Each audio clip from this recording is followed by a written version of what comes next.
La pandémie fait mal, bien sûr, aux travailleurs autonomes. Ils ont produit d'ailleurs une publicité à l'intention du gouvernement Legault pour dénoncer le retour au confinement et dénoncer les mesures sanitaires qu'ils considèrent exagérées. On en regarde un extrait. Monsieur Legault, le 25 septembre dernier, vous nous avez demandé de limiter nos contacts sociaux pendant 28 jours. Ensuite, vous nous avez mis en orange. Après, vous nous avez mis en rouge. Finalement, c'est un deuxième confinement déguisé.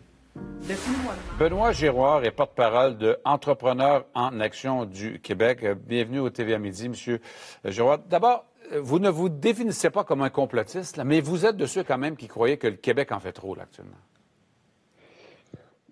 Est-ce que le Québec en fait trop? Je ne sais pas. Je pense que le Québec fait mal surtout. En fait, on le sait, actuellement, on a tendance à opposer, par exemple, ce que moi j'appelle la deuxième pandémie. Donc, la deuxième pandémie, c'est celle qui se passe très souvent en silence actuellement dans la population.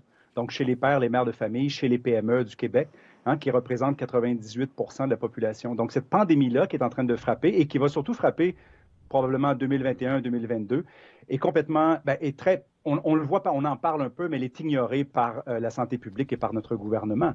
Donc, il ne faut pas l'opposer l'un et l'autre. Je pense qu'il y a des États aux États-Unis, il y en a ici au Canada, je pense à l'Allemagne, je pense à la Suède, je pense qu'il y a des endroits dans le monde qui semblent être en mesure de réagir pour l'ensemble de la population. Pourtant, ici au Québec... Qu'est-ce que vous estimez qui est mal fait, puisque c'est l'expression que vous utilisez, et qu'est-ce que vous préfériez qu'on fasse justement à la place?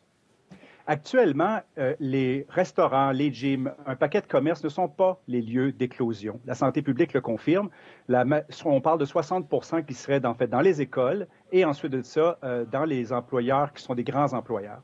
Donc, on n'est pas des sources d'éclosion et pourtant, on a été fermés.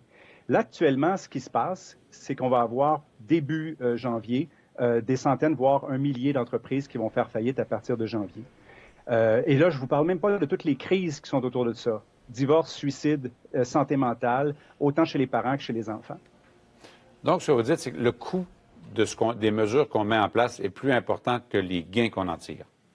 C'est ce que je pense, puis je ne suis pas le seul à le dire. Je veux dire, depuis qu'on a commencé à sortir, j'ai des dizaines de médecins qui nous ont contactés, des gens de la santé publique également qui m'ont informé, qui ont le même avis et qui se disent qu'ils ne sont pas écoutés dans le système. Je rappelle que le gouvernement Legault n'a même pas consulté l'Association des pédiatres lorsqu'il est venu le temps de ramener les enfants à la maison.